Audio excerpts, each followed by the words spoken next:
Just when America has reached a breaking point with division, visionary influencer Danni Benson's I'm Proud of You Sis bro movement taps into the pulse and heartbeat of a culture radically torn. But this loving mom's voice of reason and calm has received national recognition. How'd you balance having your children and always traveling with the Yankee organization? When I became a dad, I said that I would always love like a mother. I feel like I have to try certain things or act a different way because I know some people or some kids. So join Danni Benson as she celebrates her special guests on her show and highlights their gifts and contributions to our world.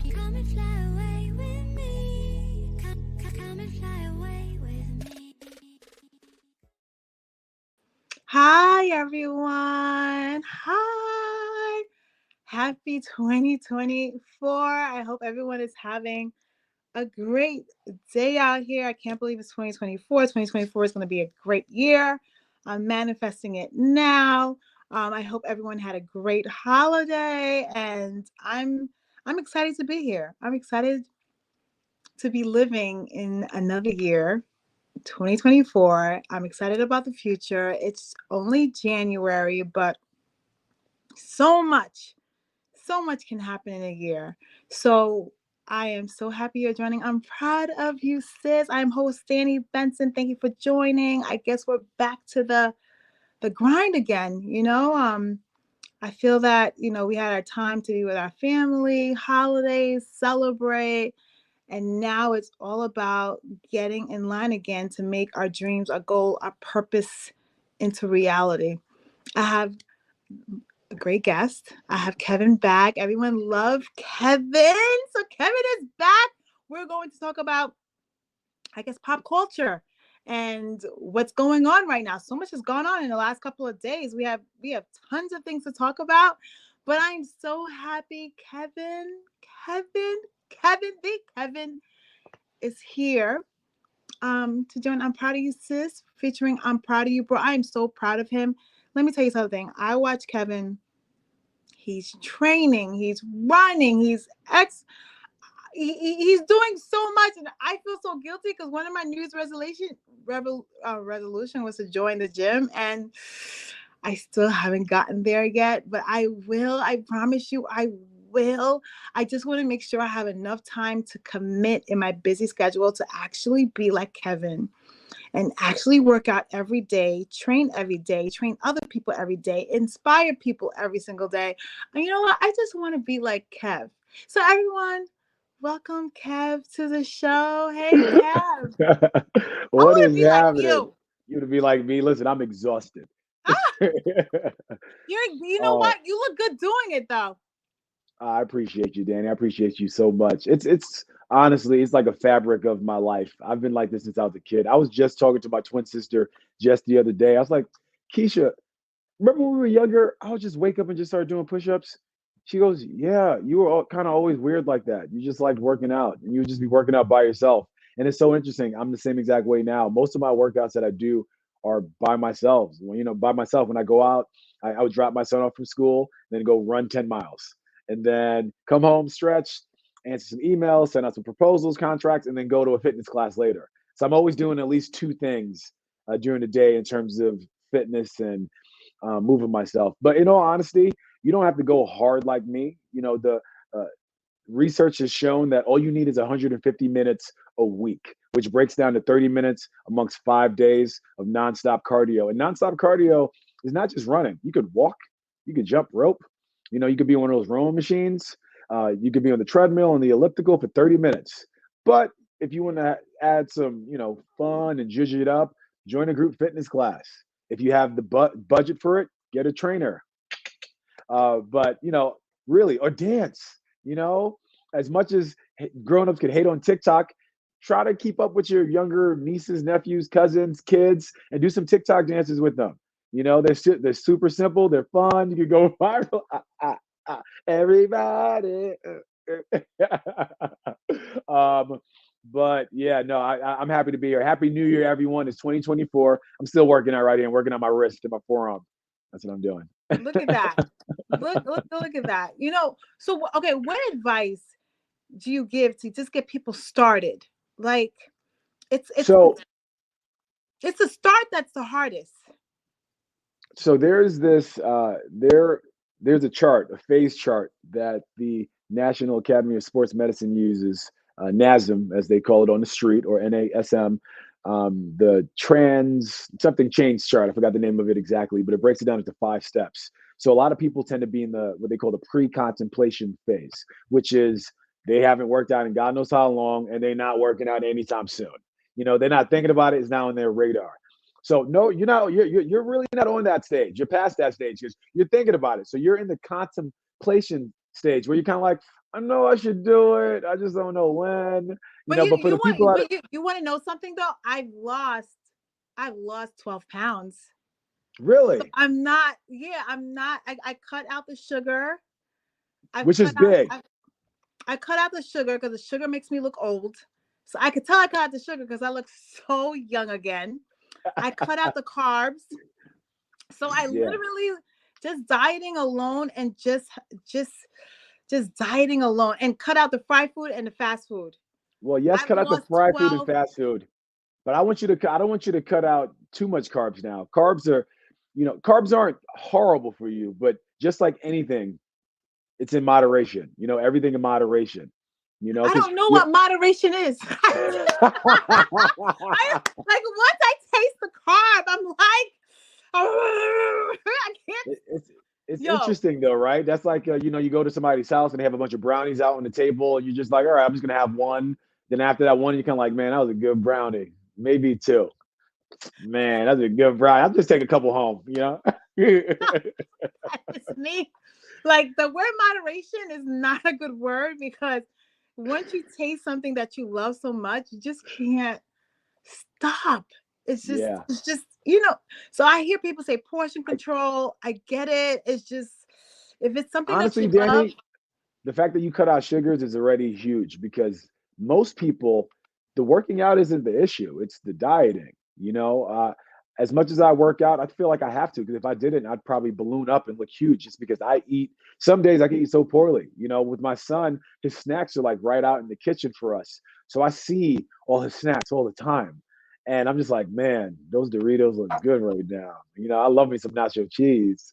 So it's hard to ignore that because then you open up the bag and these little bags have like 20 chips in it. So after you finish eating those 20 chips, you're kind of like, I need 20 more chips. Let me open up another bag. Let me go swing back to BJ's and buy another whole box of these things right real quick. So I get the fact that you already controlling your diet. You're already ahead of the curve. Now we just gotta get you in the gym, girl. You know. I know it's January on the East Coast, so being outside is cold. not the best. But if It's you can, cold. if you can, for me, the best part of my day is getting outside and just going for a run, go for a walk. It's the best thing to do for you because now your sensory overload. 'Cause you're outside, you're seeing things, you're smelling things, you're hearing things, and then on top of that, you're giving your body some movement. That's what you're doing. You're not resting. See what we're doing right now, sitting down. This is what's killing people. Sitting. We sit too much. We sit way too much. Now you don't have to OD like me. Like I literally eat standing up. I don't even It's think the you stop. worst. When I watch you, I feel like you're always moving. Yeah, so it's insane. Like right before I joined you, I already trained 4 people. I trained 4 people, came home, went over my notes, had a phone call for a party I'm hosting in 2 weeks, got off the phone call, then went logged right in, chatted with Bobby, the producer, and now here we are. Yo, but let me tell you something. I think the Yeah. busier you are, the longer you live. Because Well, no, Danny, they say it's literally been proven. Like when people retire, once they they die. retire and they don't have any hobbies or things lined up, they're gone within the next 5 to 7 years, Yeah, like which is 2 years. insane. Your body is They're so even used to shorter. moving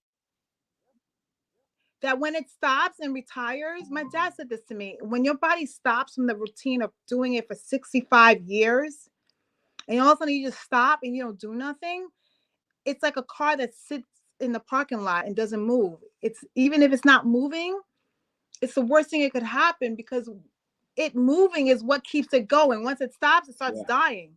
Yeah, no, 100%. And it's so strange. I wonder who came up with that number, 65 to retire. It's just such a I just don't know why. Why is it First of that all, number? I think that's so old to retire. I think you should work till like 60. So you could have a good Really? I was gonna 10 say years. 50. I feel like 50 is a good number. I feel like Yeah. because the thing about it, so for me, and I know you love what you do, I love what I do. I don't see myself stopping anytime soon unless some health issue causes me to stop, But other than that, I wouldn't want to stop what I'm doing. Um, But I but just don't see it. why do you think 50 is a good number to retire? Because I feel like 50 is like your prime. Well, you think it's your prime? Because so what's interesting is that you're in terms of like your body, um, brain development stops at 25. What's It just does? like No, it doesn't. yes, it does. It does. You have this thing called neuroplasticity that continues until you die, which is just expanding as you expand and moving as you move. But in terms of your brain development, like, yeah, it's done at 25. Like, that's So, it. if I meet a guy at 30, that's the smartest What thing. are you doing meeting 30-year-old men? That's the first I'm just that's the saying. first question. That man ain't got nothing for you. That better So be a what? drive. That better be a Wait. So what's the drive-by. age? That's a What's the drive-by. age? That's what we call a drive-by. Oh, yo, you are so That's what right. that's what my old boss Wendy Williams would say. A little drive-by. That was a You- drive-by. So maybe a 50-year-old would be better then. Hey, listen, a 50-year-old can do everything the 30-year-old can do and afford it. Oh, that's right. They're That not part. jumping. That part. Yeah. That's why I said like I think 50 is really young to retire because I don't think you really get your grounding until honestly like 32, 33, 34. You get But this out is of why I school say, at but this 21, yeah. then your 20s, you're like, I think you're partying, figuring out, having a good time. You're not really worried about the future like that. And then I think when you Yeah. hit 30, you're like, oh my God, I have to start getting serious. Correct. Yeah. That happened to me. How so? Yo, how so? I had a blast in my 20s. Listen, it's not like I wasn't working. I was working now. Super. How I am now, the Kevin that you met, is exactly how I was in my 20s, with the adage of me partying almost every night, drinking, waking up God knows where. Like it was insane. It was very much a blur. Wait, did Working you in just say waking television. up God knows where? Hey, only God knew. Only God knew. Only God knew. And he's the only person I'm gonna tell. Like that's it. That's it. It's between me and God. But you know God what? and I. I tell all the kids out there, please have fun in your 20s because it gets Yeah. even harder. Have fun. Have fun in your 20s. Please travel. Please go out. Yeah. Please get it all out in the system because it gets harder. The older you get, the more responsibility, the more people look Yep. at you at 35, like you're still doing this? Like Mm-hmm. Can I tell you, my son said the other day, so there's this game called Talking Points, which is really interesting. It's great for people like myself and you who love to talk. It just encourages conversation. Is every card has a prompt on it. So one of the questions, they have a kid version, so I bought that. And because my son is an only child, so he very much, like when he goes to take a shower, he goes, Dad, can you come in here, keep me company? So I'll just be sitting on the toilet talking to him. he's talking to himself. You know Yeah. what? I think every kid wants to be an only child if they're not the only child. Yeah. It's like Yeah. the No, I only agree. child wants a sibling. The sibling wants to be the only child. Yeah, I agree. Listen, I have my twin sister, and then even though I didn't grow up in the same house as my other siblings, there was 9 of us all together. I could do without all of them. It was too much. I could do without all of them. This is way too many. Like we gotta cut this off. No. Everyone, I feel like the government needs to really come in and like stop families. Like, all right, you have to cut off. No more. No mas. You cannot afford these kids. They did it in China, but They I guess did do it in China. Because now they need more. They need more people to work because the people are getting older and there's not enough workers. Now they're stopping this 2-kid minimum and like letting them 3 now? Oh, now they're just letting them have at it? Yeah, just let them have. Yeah. Well, and you know what's so crazy? What's so crazy is our generation is having less kids. The birth rate in America has dropped tremendously, and it's because everything is so expensive. Well, what's the number now? I think it's $1 million to raise an American child. $1 million each. $1 million each. And that's giving them the life that they deserve. That's not even a privileged life. That's like you find out your daughter's great at gymnastics. Now you want to put her in gymnastics, but it costs X amount of money, and you already have 2 other kids, so you can't afford it for your daughter. So now she just stays home on Saturday mornings watching cartoons. I can't. You know what it is? Like my daughter's in gymnastics, and I think you have the same age kid as mine. I have like 2 daughters. You have a son. I think they're like Tiger Woods. I think kids are more excellent. The younger you could get them to do something, the more practice they have, and the better they become, right? Because the older they get, the more it's like, I don't want to do this, I don't want to do that. But when you have a kid, you can tell the kid like, yo, this is what I want you to do. I think you're good at it. Let's go, right? I feel that that's why you need the income. That's why I feel like sometimes if you have 9 kids, sometimes someone is losing out. Someone is not getting the all, because now it's like there's 9 kids. And I feel like someone suffers in that. I think 3 kids is I think it's the max, because you're kind of like, okay, 1, 2, 3 divided by 3 thirds.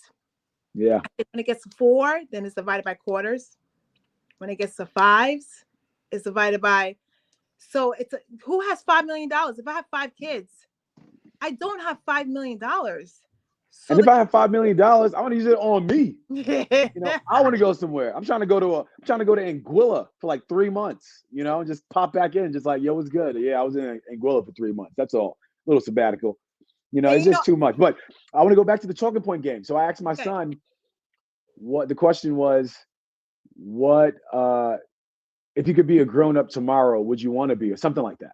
And he said, no, it seems like it's a lot of work to be a grown-up. And he starts talking to me about just how much he enjoys being a kid. And I'm so happy that he's still a kid and he recognizes this is the best time ever. What? What? My kids want to grow up. Really? No, not my son. What I think? He loves it. I think it's a girl's thing versus a boy's thing. Because I think women mature faster. Yeah. And women will complain about men. Like, you know how your son wants to stay a kid? Some men wanted to stay a kid forever. And they do. I know they'll grow Watch out up. for them. Watch out for them. So watch out for them, because they stay. Yes, he looks 30, but he reads at a 12th grade level. Wow. Crazy. First of all, I think you should do comic. I think you should do stand-up. You think I should do stand-up? I think I think you're funny. I'm no Cat Williams, but let's talk about Cat Williams. Did you watch that Titanic size interview? 2 hours and 46 minutes. It was 3 hours long, and I watched the whole thing. I personally think Cat Williams is funny. First of all, I miss comedy. I'm so happy I'm in the era. I grew up in an era where you can make fun of people and not have to worry about being political correct. Yeah. Because it's a joke, right? It's like people take things so personally, but it's just a joke. Just laugh it off, ha ha ha, and just keep it moving. And it's tough because I get when certain things dig and hit you. It's because there was a point to it, because behind every joke, there's some sort of truth. As they say, there's truth in comedy. But to cancel somebody and take bread off their table for them to feed their kids because you thought they said something out went over the line, I think that's too extreme. It is. But the era that these first of all, they're comedians. I was watching the Emmys. I guess his name is Joy or something like that. Oh, yep. He made fun of Taylor Joy Swift. Coy. Yeah. Joe Coy. He made fun of Taylor Swift. I know the joke. He said the difference. He said the difference between the difference between, I think it was the Emmys, right? Was it the difference between this show and the NFL is that there's less shots of Taylor Swift hair than at the NFL, something like that. Yeah, and they put the camera to her, and she was just took a sip of her champagne. Slap it off. I was like, it's okay. Just I think our society is just too sensitive. Wound up. They're wound up. You know what? I agree with you in that, but in the case of Taylor Swift, who I love, I'm a Swiftie. I am, not gonna lie. Me too. I'm a Swiftie. It's funny, I actually have a bracelet from not from her concert, but from a fitness class I took. That was a Taylor Swift themed fitness class, and they gave bracelets, and I wear it all the time. But anyway, Taylor, you got for someone like Taylor Swift, I am a fan, Taylor. But for someone like her who's just always the butt of a joke, or someone's always making fun of her or something like that. Like I remember when Desus and Mero years ago on Jimmy Fallon's show, they were playing like charades, and one of them was trying to show the other one who the word was Taylor. The word was Taylor Swift. So all he said was long back. That's all he said was long back. He goes, Taylor Swift, and they just knew it right away, and everyone was just looking like. Was Taylor in the audience? She was not in the audience, but I think it was Jimmy, Desus and Mero, and then the actress Charlize Theron. And you can see Charlize Theron because she knew exactly what they meant, and she didn't see it. So if someone's constantly getting made fun of, maybe that could be hard for them. I mean, look at that whole thing with Jada and Chris Rock and Will, all that foolishness. Even though I think Will is just definitely needs some sort of therapy, blah, blah, blah. But to be the butt of the joke all the time, sometimes it can be tough to take that on. But those are a very specific type of people. Everyone else is just way too sensitive. It's almost like you heard something that it didn't offend you, but it offended someone else, so you feel like you need to speak up for them. And it's just like, but there was no maliciousness behind the joke. He really just wanted to make people laugh. He didn't want to dig at this person and make this person feel bad for themselves. If that happened, it's unfortunate. It is unfortunate because the thing about life, no matter where you are, what country, what continent, what city, what state, no matter what you do, you can't control how someone's going to react. You can't. It's impossible. You cannot. And we were talking earlier. That's why you shouldn't just care. I'm to the point where I don't care anymore. Yeah. I think the caring is you put too much energy into caring, and it's like you're damn if you do, damn if you don't. Because even as comedians, who are you going to be able to make fun of then? Because every person they talk about can be sensitive about what you're talking about. So what comedians are going to be extinct now? Yeah, I mean, it sucks. What is allowable for a comedian to talk about? I don't know. You gotta have to see. This is why I miss the Bernie Macs of the world, because Bernie Mac, he can make fun of you, but then he could also come in with his own bit about like something that's going on in his life, in his world, and make it so funny and so memorable. Like what he did with the Kings of Comedy, where he created this bit about the kids that he had to adopt, his sister's kids, and one of them being a little slow and this and that happening. They took that bit and created a show, the Bernie Mac show, that went on for like 5 seasons. That's how brilliant that man was. Bernie Mac is actually on my Mount Rushmore of comedians. For those of you who don't know what Mount Rushmore is, it's a national landmark over in South Dakota with 4 presidents on it: George Washington, Abraham Lincoln, Jefferson, and somebody else. I don't know. Whoever else it is, I guess it's not that important because I can't remember. But anyways, those 4 people, those 4 big dogs. So Bernie Mac is on my Mount Rushmore of comedy. So tell me who's your 4. Tell me who's your 4. All right, so I'll start from the beginning. The beginning is Richard Pryor. I need Richard Pryor because Richard Pryor, I feel like, birthed all these comedians. So he's the king of comedy. He's the king of comedy. Without Richard Pryor, you don't have Eddie Murphy. Without Eddie Murphy, you don't have God knows how many people. I mean, I love me some Eddie Murphy, like Raw. I love Eddie too. Raw. I think Absolutely. Raw was a class. I need to go watch Raw again. Listen, I can't imagine. I was born in the 80s, but I wish I was almost born in the 70s so I could experience the 80s. They had Raw. They had Michael Jackson doing the moonwalk. Like the 80s was wild, man. Wild. Yo, 80s and 90s, what a time to be alive. I'm happy I got to experience the 90s. I can't say that I can't really say that because there's some people, it was also the crack epidemic. So that is true. I'm just saying sometimes it feels like it's better than it is now. Yeah. No. I mean, the way life is, as the world goes on, this is always going to be the best time ever. Next year is going to be better than this year. 2026 is going to be better than 2025. In terms of resources and things that you can, help to make your life better. Everyone has their own situational things going on, that may mess them up. But in terms of like life and livelihood, yeah, this is the best time ever. Well, we have access to, you can literally be whatever you want to be. They always said it before, but it is very much true. You can go online and get your degree and learn all this stuff and be educated and become an engineer or become a chef. You can do all these things. But if I could choose to be one thing, I like that you brought up the comedy. I would love to be a comedian, even though I don't think I am, but I'll go to my top four. So it's Pryor, Eddie, Bernie Mac, and Chappelle.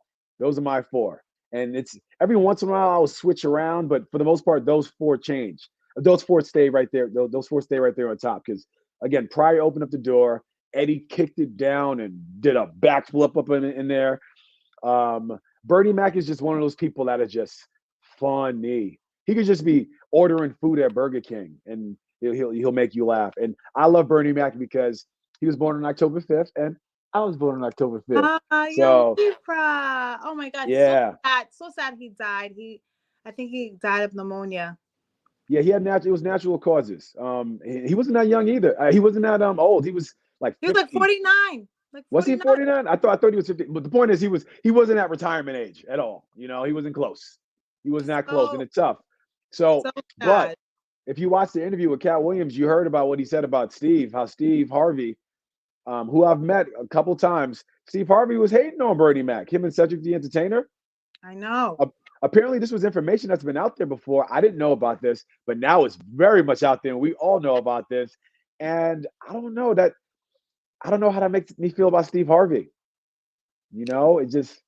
I think it's room for everyone to eat. I just don't understand this competition thing. Like you could always find your piece of the population that's going to be your people. Yeah, especially when something like comedy. You know, but like I think comedy is even worse now. Like I think the togetherism is not like the same anymore. Because like how they had that click. I'll be honest, my top four is I love Chris Rock. People don't think he's funny. Oh, I love Chris Rock. When I was younger, he has the Bigger and Blacker. I went to both. Oh. I went to both. I love Chris Rock. I'm a political hack. I'm a current events person. So the things that he talks about, I love how his mind works because it's like I feel like I call it intelligent comedy. Yeah. Where he's making fun of what's going on right now, like current events. Like he could talk about wars, he could talk about this. I love Eddie Murphy for the simple fact Boomerang is one of my favorite movies of all time. And Boomerang, was that America, the movie? Oh, Coming to America is just a classic. That's just classic. I don't think they should have touched it. Boomerang, is that the one? It was a classic too. But Boomerang, is that the one when him and Halle Berry had that big makeout scene when they were going at it? It was Halle Berry, and it was the other girl. Oh my God. Was it Robin Givens? Yes. Robin was giving. She was. I'm not gonna lie to you. After everything that went down between her and Mike Tyson, I stopped liking Robin Givens. I'm like, I was a kid at that time. I'm like, I don't even know who this lady is, but if I ever saw her. Oh my God. I think that honestly ruined her career. And look, and Mike Tyson did better. Like but what Mike Tyson did have like a 180 where we had no idea he was going to come back with such a vengeance. Like one of the first times I saw him when he like really came back and he was back was in the movie The Hangover. When he came out in The Hangover, everyone was like, "What?" That changed his trajectory. The Hangover. Yeah. He was funny. Yeah. Funny. And no one ever thought of Mike as somebody funny. No one ever thought of Mike. And you know what was good about that? You saw his softer side. You saw. Because before, remember, he had the Holyfield earbite thing. Yep. Which I thought was going to ruin his career, but it didn't. It kind of did, though. But I mean, all the rape allegations ruined his career. And Don King. But even though he had the rape allegations, he still showed his talent. He was still knocking out. Yeah. You know. I mean, he's a scary guy. Mike in his prime is scary. He's scary. And the one thing I love about Mike, there's this old clip that I would love it if you found it. I could find it and probably send it to you. Of him, someone asking him about Ali, like if he could, would Mike in his prime beat up Ali in his prime? And he said no. And he said no. He said no. Not only did he said no, he gave one of the best, like eloquent answers. That's like all the clips of Mike back then that they like to show and is him being angry and him saying the crazy stuff that he would say. You know, like I'm gonna rape you till you love me. Like it's like, what did you just say to me, bro? But then you have that clip that I never saw up until like last year. And it was just so beautifully put. He just pretty much said, like, he's the king. We don't touch the king. Like, that's it. That's the king. There was a story of him fighting forgot the name of the fighter who beat up Muhammad Ali towards the end of Muhammad Ali's career. So now Tyson's coming up, and Tyson let him know when they got into the ring together, because Muhammad Ali's now an older man. He just went down to see the fight. He got in the ring with Tyson, and Tyson whispered in his ear, or maybe Ali whispered in his ear. Ali whispered in his ear, "Get him for me." Something like that. You best believe Mike Tyson, man, you already know him back then, that little pit bull just, knocked that poor sucker out. But I mean, Mike had a beautiful career, man. He has a beautiful career. He's podcasting now as well. But you just never know how someone's going to go. You never know where it's going to take But you. you know what was a change though? His daughter died because of strangling of the blinds. I think he had a daughter that was 2 years old.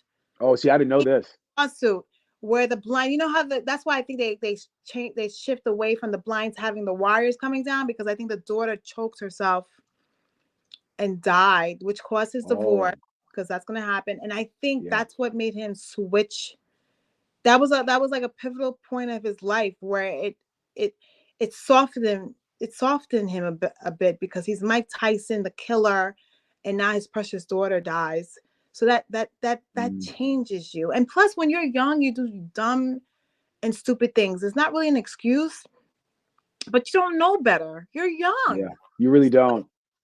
I just dislike how we put so much pressure on young kids and teenagers to think that they can think like adults, get tried as adults, when they don't really have the experiences of an adult. They don't know what they're doing. They don't know how to stop their gratification and instant gratification. Their minds are not that mature. So I told you. I would expect Mike, but I would expect the brain's not fully developed until you're 25. I told you. Yeah, I know. So to be tried as an adult, as a 16-year-old, it's like, yeah. I know the crime is gruesome. I'm not saying like it should be like they should just walk away from having any type of repercussions, but to have them as tried as an adult is like, come on. It's heavy. It's heavy. It's heavy. But anyway, but back to the comedy. The special of the year. Wait. So I like Eddie Murphy, Chris Rock. I love Dave Chappelle. I just saw The Dreamer. Oh, what did you think about The Dreamer? We won't ruin it for anyone who hasn't seen it, but it is I mean, I'm a big Dave Chappelle fan, so I'm biased. Like, it's just he was amazing. To me, he's another intellectual comedian. Yeah. I just like smart men. That's my thing. I love smart men, and he finds a way to just be smart about the things that he talks about and it makes sense. And I know they try to like boycott him because I guess he talked about transgender a couple of more times, but I feel like people have a right to their opinion. Yes, that part, and it doesn't make them a bad person, like because I don't agree with you. My opinion is based on my environment, the way my parents raised me. It goes so much into why I feel this way. Yeah. And sometimes you might meet someone and you're like, how do you think that way? But I don't know if I can say they're a bad person, because if this is their living, how am I supposed to say they're wrong to think what they think? Because this is their living, right? Yeah. I mean, he totally doesn't get the transgender thing, but you'll watch Dreamer. But at the end, he comes full circle, because when he originally walked away from the $50 million, I was like, oh my God, who walks away from $50 million? Yeah. But I realized that he didn't want to sell his soul. 100%. Yeah. And people don't realize. And according to Cat said that he walked away from $50 million. He himself walked away from it 4 times. And in that same breath, he said, because every once in a while, P. Diddy's going to want to party. And you got to tell him no. I was crying, dying. I'm watching this interview at like 4:00 in the morning because I'm up. I'm just like, this man, I hope nothing happens to Cat Williams. Because when people speak out about Hollywood and what happens, all of a sudden, this person committed suicide. You hear these weird things. We're still trying to find out. Like Epstein? Epstein, yes. We're still trying to find out. The cameras weren't working. There were no guards there, and he happened to just kill himself. I'm happy you brought up the crack epidemic also, just to quick a quick little tangent, Yeah. off tangent. The man responsible that worked with the CIA that used to fly in all the drugs into Detroit and whatnot in Chicago, he also killed himself. They found him in his car with 2 bullets in the back of his head, and they marked it as a suicide. He had 2 bullets in the back of his head, and they said he killed himself. Like, what? You guys aren't even trying to hide it anymore. Like, Just like I just saw a Michelle Obama interview that said there's a lot of things that as a president, they get to see that we don't get to know, right? And she says to the point, she was on the Jay Shetty podcast, that she doesn't even want to know. Can you imagine all the things that that's why I'm a conspiracy I know people think I'm weird. I just feel like we as layman people don't know the truth. We don't know all of the truth. yeah. We don't know. Even with JFK being killed by Lee Oswald, I know there were people involved in it. Like, how can a simple man like this get into an area to be able to bring a gun? Yeah, it's insane. And then shoot the president of the United States. I'm like, kill the man in the highest office in the land. Like, that's insane. Like, the whole Abraham Lincoln thing happened back in 1860 whatever, but 100 years later, this is happening to the JFK thing. Wasn't that long ago? 1963 really wasn't that long ago. My mom was born in 61. It's like a long time ago. The 60s is not that far. What is the 60s? It really isn't. 40. What was 60s? What is it? Is it 40 years it's ago? About, it's about 60 years ago. 60 is about 60 years ago now at this point. All right. And people still alive from the 60s. That's not. My mom was born in the 60s.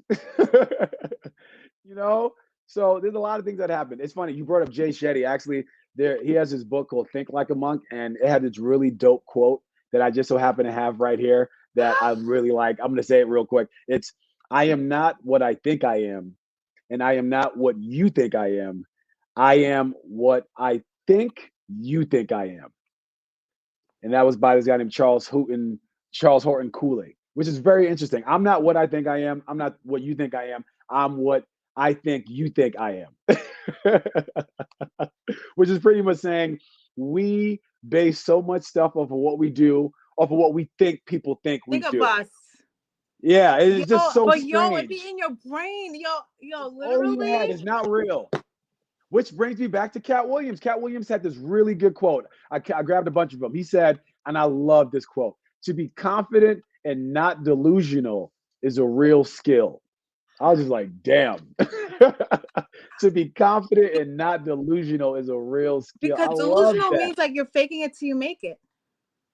Well, the delusional is beyond that. It's not even faking it. It's that you truly don't realize the reality of what's happening. You're perceiving this way different than what's happening. It's almost like, let's break it down to something simple that people would understand. Like a boy likes a girl likes a boy. One of those situations, or even one of these situationships that are popping off with all these younger people, even the older people, but a lot of the younger people, which the situationships are really ruining relationships. That said, you have people that are just sleeping with each other, but they don't have any sort of connection. So now, as a guy, and some women too, you can sleep with a woman and not have any sort of real emotions for her at all. Like, in your mind, this is just you releasing. It's almost like just eating food. I'm hungry, so I'm gonna eat. I'm horny, so I'm gonna do that.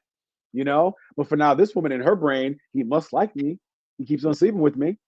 That's the perception he's giving me. But for him, he's just kind of like, I'm so happy that she's making herself so accessible. I need to, just let this go. I need to let this nut go. So there you have somebody thinking one thing and the other person thinking another thing. And then that's when you have a problem.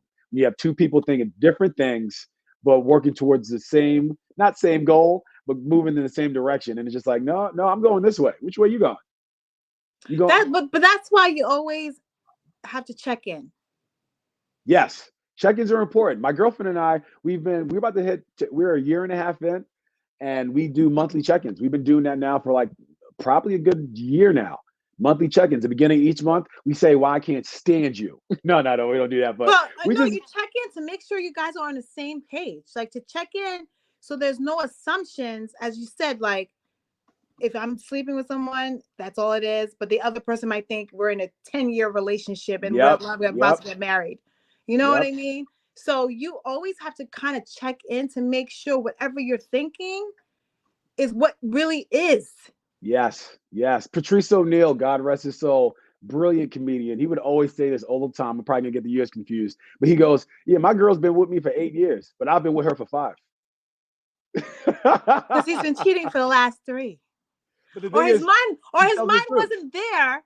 For the first 3, he wasn't there for the first 3. He was like, "Oh no, no, no, we just messing around. You ain't my girl. I'm your man, but you ain't my girl." You know what? A girl anniversary will be from the moment we met. Uh, A guy's anniversary is the moment probably he the moment proposed, he fell in love. the moment he proposed, he's like, "All right, cool. I'll stop. I'll let my other girls go now." Yo, men are definitely from Mars and women are definitely from Venus. That's an old Listen, book, but it's a classic. it It's is. I mean, but we have 2 different minds, 2 we different communicate differently. communications. I learned a long time ago, if you want to take a woman on a date, you don't tell her, like, if I want to take you on a date, Danny, I'm not going to say, "Hey, you want to go to the movies on Friday?" That's not how you do it. You go, "Hey, Danny, I actually looked at this movie. It's about this and that. I think you would really like it. You want to come see with me on Friday?" It's a different, that's different now. It's So making you, it's pulling Is you that in. is that a date when you say it that way, or are you saying it as we're Also, friends? it's 100. Well, I'm speaking now more romantically, so it will be a date, But the Yeah. idea of speaking to a woman, you can't speak. Men tend to how they mess up is because one, they don't have people showing them how to speak to women, because you can't speak to a man can't speak to a woman the same way he's talked to his boys. Like, "Hey, over, you trying to play ball tomorrow? Hey, you want to go to the movies tomorrow?" Like, you can't talk to her the same way. It's a completely different vibe. Like for the girl, it's always just like, "Well, do you want me to come? I know you going, but do you want me to come?" Like she wants to know that you that you Yeah, that you want her want it. there. So not only No, do I you're want to go there, right. like I can't go without you. I need you to come with me. Like I need you there, But it was some book I read. I run a lot, so I just listen to audiobooks when I run. But there was this one book that was just talking about how to speak to women. Not that I need any help talking to the ladies, but it was just very nice to hear, to see the differences, because I make a lot of those common mistakes of how I talk to guys, I talk to a girl, and you can't, not unless you want that same sort of reciprocation. It's just like, no, and I think that's where a lot of guys mess up. But it is also a very strange time now to be a woman. I feel like you guys are stuck between traditional values and the modern woman. So, okay, first of all, That sigh we said are it all. so, and you know what? I feel so bad because men sometimes think we have penises because they feel that, okay, I'm the man, you're the woman, stop having a penis, right? But we're in a weird world where we have our careers and we have to be assertive, and then it's like we have to come home and then be damsel in distress, like Yeah, act like we can't do it, so it's the too man much. can feel that he's a leader and we are submitting to the man. It's such a hard balance because the world out there is telling me I have to go get what I want, but then in my home I have to act as if Like I you need can't help. do it. Yeah. Yeah. But what's tough too, Danny, is that there are some men that are treating women as if they have penises, but then there's some women walking around like they got something swinging between their legs too. Like they are men. And it's just like, honey, you're not me Well, at all. first of all, I have to say this. In this whole gender equality thing, I think there's no such thing because chemically, I am not as strong as a man, right? Mm, that is not my role biologically. A woman is supposed to nurture and love and take care. true. A man is supposed to go and gather, provide, and be Yep. like head of household, right? Protect. I think that our society, because it's of the transgression of, we are equal, we are equal. I don't think there's, you know what? Dave Chappelle said it, and I want to say this. If Go ahead. What we day? were equal, then the WNBA will be playing with the NBA. Simple as Yeah. that. Yep. But Women's sports and men's sports will be all together. If I'm we so were happy you equal. brought that up. So the other day in my son's school, they had a whole debate in the auditorium about women and men in sports, and should men and women play together. So I asked him, I go, "And how did that go? What did most people agree on?" And he said most people said that it should be separate. Most people said that they should play together. And only a handful of kids said it should be separate. So I told him, I said, well, what did you say? He said, I think they should be together too. And it's tough because now these kids are growing up in this politically correct era where they just hear this, hear that, like, all right, cool, we should be doing this. But it's just like when you guys live life and realize how different men and women are, you guys probably don't see it that. Honestly, they do see it as kids because that's when you can see it when they're children, how different boys and girls are. You know, my son wakes up, nothing but energy, running around, all that stuff. I've seen my nieces. I see how they are. They will sit down and they will draw and color. Not saying that there are boys that don't do that. I know some boys that do that, but most of the boys that I know are like my son. They're breaking things. They're running up and down. They're not gentle at all. Meanwhile, you got the girls that are just very elegant. They do things a certain way, but then you can have girls that are rough too. But for the most part, majority of the girls aren't rough. They are very much ladies when they're kids. And, they're very ladylike. I had a conversation about that because when I was growing up, the word for it was tomboy. I was a tomboy. Yeah. You was a tomboy? I was. How did you dress, Danny? How did you dress? I dressed like a boy. I dressed like a boy. How so? What were you wearing? Jeans, every sport. I was a pitcher. I played basketball. I was not on the feminine side of sports. I like to play like the rough sports. And now look at you. You're such a girl now. And my hair was like cut short. I used to be bullied. But then the word was tomboy, right? Yeah. So what about, I know this might be controversial. What about if a child is going through their tomboy stage? Yeah. Where they just feel that, okay, because I thought I was going to, I just had a lot of masculine energy when I was growing up, right? Like, do you think we should wait for them to be like 18 to decide? Before they can change their gender? Yeah. 1,000%. First of all, again, with your body, all that stuff is still developing. Your brain is not even fully developed till 25, as I said before. So the fact that you're already messing with your hormones and stuff, and the endocrine system is already doing so much with helping out with your hormones and balancing everything off. So now you're introducing something new into your body. Not something new. When it comes to the boys that are trying to become girls, they're putting more estrogen in their body. And us as men, we have a little bit of estrogen, but not a lot. Estrogen is what makes women women, what gives you breasts and that feminine look. Testosterone now is what us men have. That's what adds to the facial hair and the muscle build. And that's what it's what girls are doing to become boys or men. And it's just so interesting that parents are allowing their kids before they're 18, before they're even allowed to vote or smoke a cigarette, to put these different these pathogens into their body. Like, we don't listen to our kids. We try to give our kids direction with everything else. If my kid said to me at 10, "Mommy, I can drive," would I sit there and say, would the law allow me to let my 2-year-old drive? Would the Lord tell me, well, she said she can drive, so let her drive? It's so tricky too. Honestly, it's like an oxymoron. When is it that the kid can make a decision and we believe the kid?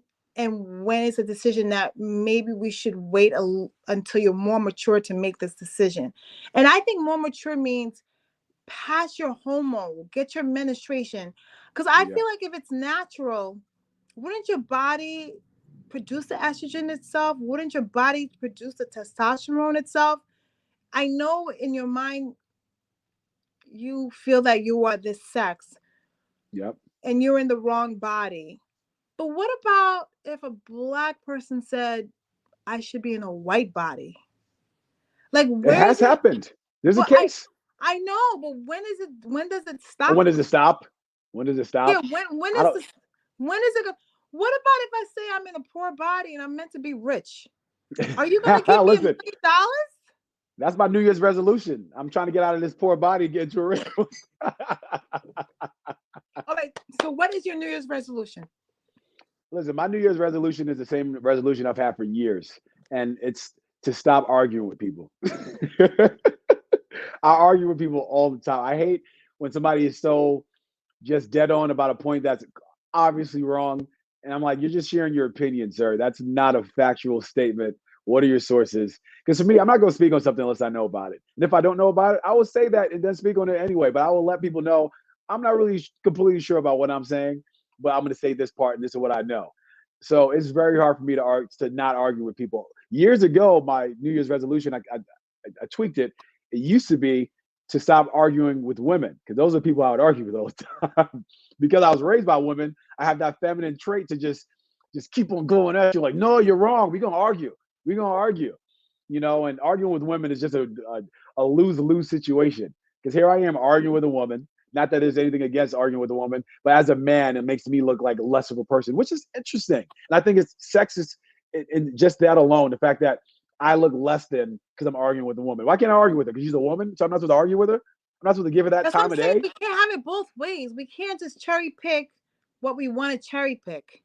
Yeah. I feel like it's either all or nothing. If you All or want nothing. if it's equal rights, then we should all play in the same team. I'll tell you right now, there's a girl on my son's football team, MVP. MVP. And wait. Nastiest. So she's allowed to play on the boys' team. She's allowed to play. When they're a certain age, I believe they have them playing. But as they get older, these boys naturally get freakishly strong, and the girls don't. I mean, their bodies some do though. Some do, but it's all about what you're training your body to do. If you keep on kicking that ball, eventually, you're gonna get really good at kicking that ball. Mm-hmm. If you throw a ball at my son, he's gonna catch it without even looking. He's quick. We've been playing catch since he could play catch. We've been playing catch since he could play catch. So that's how that goes. So if the girl's training and working out, she's gonna be athletic. I know girls that are stronger than me, and they don't have to be manly looking. They just are strong because they've been training. I go to a lot of fitness classes, so I run into a lot of different people. So there's some tough girls that still look feminine, but they're strong and they're still very much women. They're not trying to be men. They're just strong women. And there's nothing wrong with being a strong woman, which is why Danny's signing up for a gym membership right after the show is over. I'm going to go to Planet Fitness.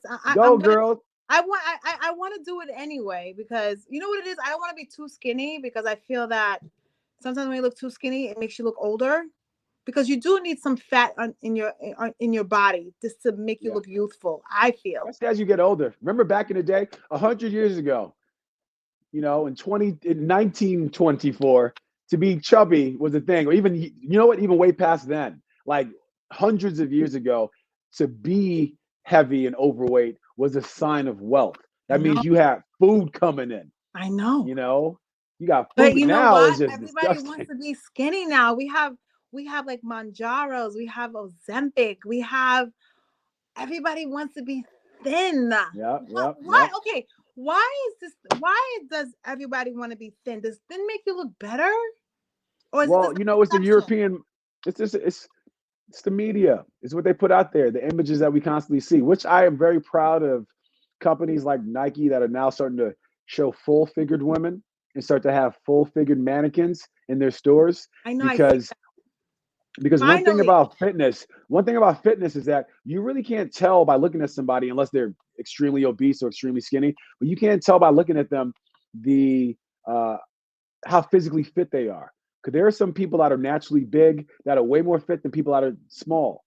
I look at Lizzo, like the things that you could say she's I don't know if it's overweight. Whatever, but she moves her body as if she was skinny. Wait, but we still talking about Lizzo? I thought she was canceled. I thought Lizzo was canceled. You know what? I don't even.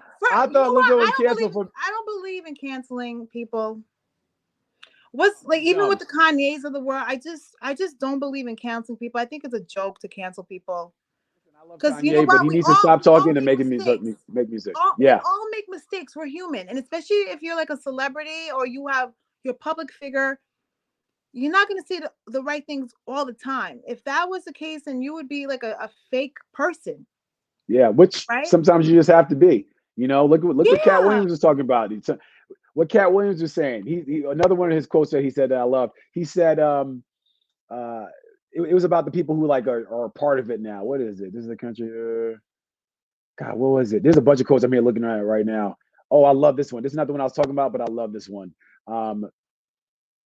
Oh, here we go. I found it. Number one job for someone who sold their soul for Hollywood is to act like it didn't happen.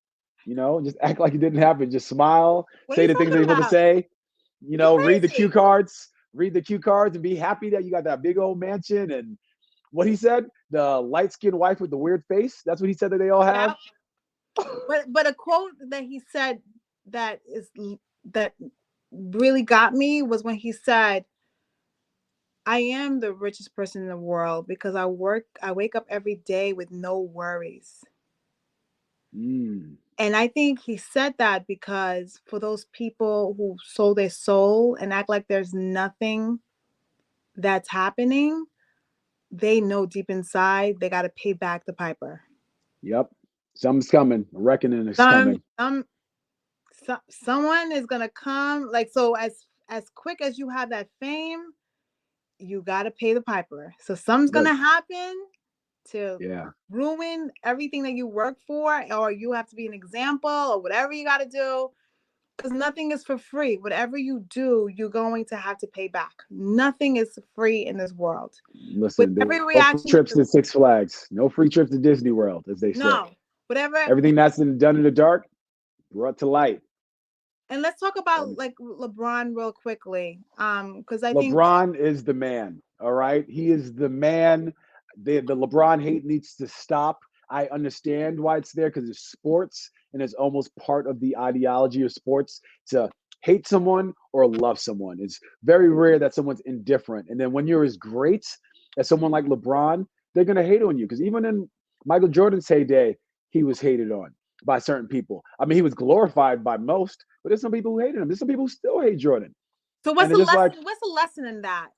You said something. What's the lesson in being like damned if you do, damned if you do, damned if you don't. So you might as well live your life and do whatever gifts you were given to bring to this world. Go and do it. If you're supposed to act, go act. You're supposed to talk, go talk. You're supposed to be a doctor, go be a doctor, because people are going to hate on you regardless. It doesn't matter. When I was younger, a friend of mine, his father pulled everybody to the side. I think I might have told you the story. And he was just talking to all the kids. He goes, listen, kids, I don't care what you be. I don't care what you're going to grow up to do. Just be the best at it. So if you're going to be a bum, be the best bum. And I never forgot that. I mean, I don't want to be a bum, but it's true. It's like, what's the point of doing this then? You're so what's the point? Like, I just want to be mediocre. That's all. And the thing is, there's so many people that's walking around with that mindset without even realizing that they're mediocre. It's because they're surrounded by mediocrity. Between their parents being mediocre, their siblings being mediocre, their coworkers being mediocre, their friends classmates being mediocre. Yeah, which is why it's so important that you put your kids in certain schools where they're going to be around other kids that are game changers. You know, people out here, when they walk into the room, they shake the room. Like Cat Williams shook up the whole comedy world with his Club Shay Shay everybody interview. Come out the woodwork saying whatever they have to say, which made it feel like you're guilty as charged, because I would have just been like, it's not true anyway. I ain't gonna say nothing. Whatever. I was just kept my mouth quiet. If I was Ludacris, I would not drop those 16 bars, Ludacris. How do you feel about Kevin Hart and all this stuff? Now his ex-wife, excuse me, who still has his last name. Well, because of the kids. You know, is that why? Sometimes you keep a last name because of the kids, because I don't know. You want to be synced in school, because you don't want to have two different names in school. So I get why she kept the last name. But how I feel about Kevin Hart is Kevin Hart should have gave his wife, when they were married, the opportunity to tour. So I can't be mad at her for touring with Cat Williams, because her own husband didn't believe in her enough to have her put on tour with him. So when Kevin Hart says, I'm happy for everyone, BS. You're pissed. But if you're not going to be loyal to me, don't ever think that I'm going to be loyal to you. You cheated on her, right? That's how it went down? Okay. All right. And you told me she used to write some of his jokes. So she's partly responsible for his success. All right. We'll leave it at that. I know we're about to close up. I'll leave it at that. Close up. But I'm looking forward to talking to you next month about current pop topics. I just want to say, everyone, Happy New Year. And thank you, Kev, for coming on I'm Proud of You Sis, featuring I'm Proud of You, Bro. 2024. So everyone, please keep your New Year's resolution. Please just keep at it. And like Kevin said, whatever you choose to do in life, just make sure you become the best at it. Yep. The best. Put all your might into it and become the best. You want to be a vet? Just become the best. That's all I got to say. Thank you very much. Bye, everybody.